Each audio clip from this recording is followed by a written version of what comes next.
Shabbat Shalom.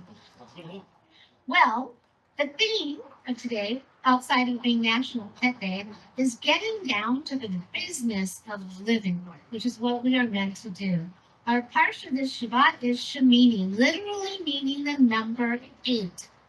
Numbers have great significance in Judaism, as we discuss all the time. A lot changes for the Israelites from now on.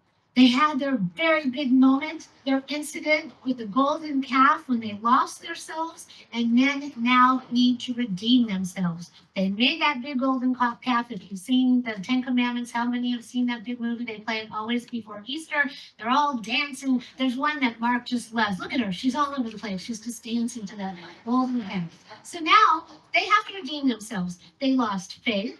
They lost their sense of purpose, and they strayed from the direction and the path that they were meant and destined to follow, gifted to follow.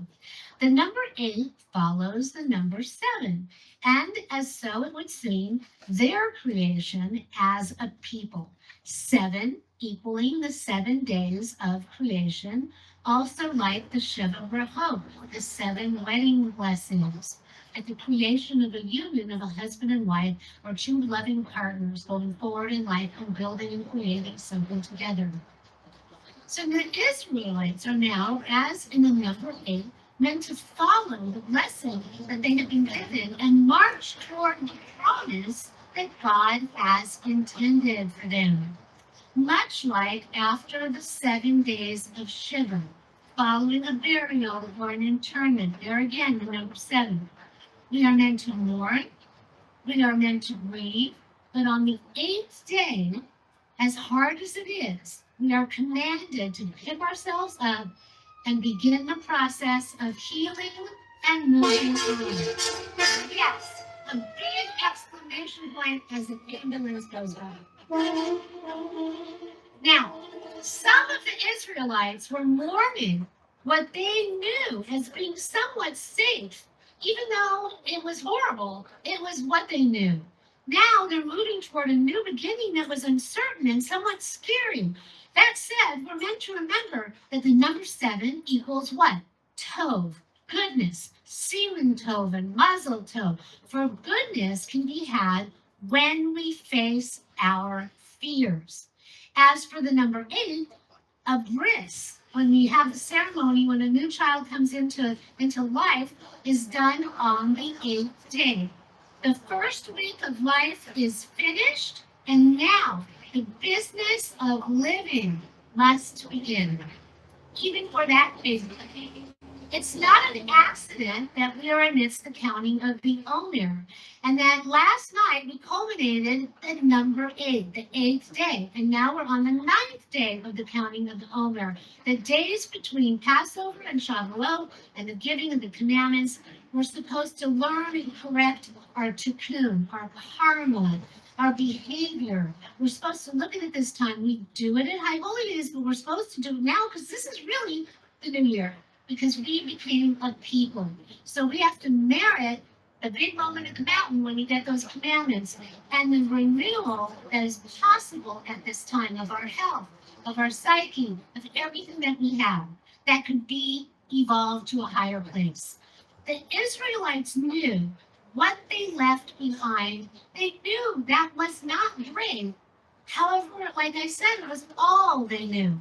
In order to evolve past what we had karmically inherited, because it was 400 years of slavery, we needed to go straight towards that which is opening us back for redemption and renewal and a fresh start to happen. Sometimes, and ask yourself if this has ever been true in your life, sometimes it is easier to embrace the devil we know rather than face the uncertainty of what lies ahead. This is why they built the golden calf. They were used to worshiping a tangible God that they could see and they could devote themselves to. Now they have to believe in something invisible. We all have to believe in something that's invisible, even though they had been given very visible signs before the Exodus from Egypt. God could have unhardened and said that Pharaoh's heart was hardened. So even when we feel like somebody wants something from us and we just can't give it, and we're just like our heart is hardened. But then suddenly it unhardens and we're able to share and we're able to give.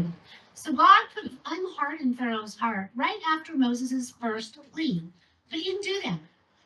He sent all those plagues that we all recounted at our Seder so that the Israelites could see what seems so improbable 10 plagues. The number 10 equaling the divine, equaling God. Yet, having faith in something so intangible is challenging at best, even for us now, especially when one feels burnt, literally, when everything is lost. Has anyone ever been in a point of such low despair that you just feel like, I cannot believe in anything, I'm just so broken? Look at the recent fires. There was so much sadness and hardship and loss. Yet people go on. Spoken by someone that was in the Malibu fires years ago, they were commanded to go on and to face the challenges ahead to build something new. And at times it becomes something even better. As Jews, this is not only what we do, but it's actually something that we're really good at. Not to say that others aren't as adept. It's just to say that we have had centuries of practice, of persecution and perseverance built into our DNA. We just all have to access it. And as it was said, we were a stiff-necked people, and we still can be. Thus, we are given the 8th day. In Judaism, it is said that the Messiah everyone is waiting for will be born on the 8th day, through which the perfect world to come of peace and redemption will follow. So in a sense, all of humanity is waiting for this 8th day. We are to remember that while we get the 7 days of Shabbat, on the 7th day God rested, as should all of us, but on the 8th day, whether we like it or not, we must get to work, and yes, the business of living. In our Parshat, God gives the Israelites something tangible to believe in. The Kohanim. This Shabbat, it's in the Torah portion, the priests come, they are ordained to help guide them. So suddenly it's not just Moses, there are people now ordained on the 8th day to help spiritually guide them as their wandering continues. Every Shabbat, at the end of our service, we reenact the Birkat Kohanim, the priestly benediction, as we bless one another. Rather than me blessing you, all of us, we all do it together. We reaffirm our connection and our conviction as we bless one another that we are all of us, all of humanity, meant to be a kingdom of peace and light unto the nations. A lot of other things happen in our Parshat, but this is the one great takeaway. Embrace the number 8. Yes, 7 equals total goodness. However, 8 gives us hope and promise that there is good things meant to happen again coming for us. And literally from God through the hands of God, to us. We can all activate goodness and promise by having faith and carrying it forward into the 8th and the 9th day and beyond. Kenny Ratzon, may God's will, Shabbat Shalom.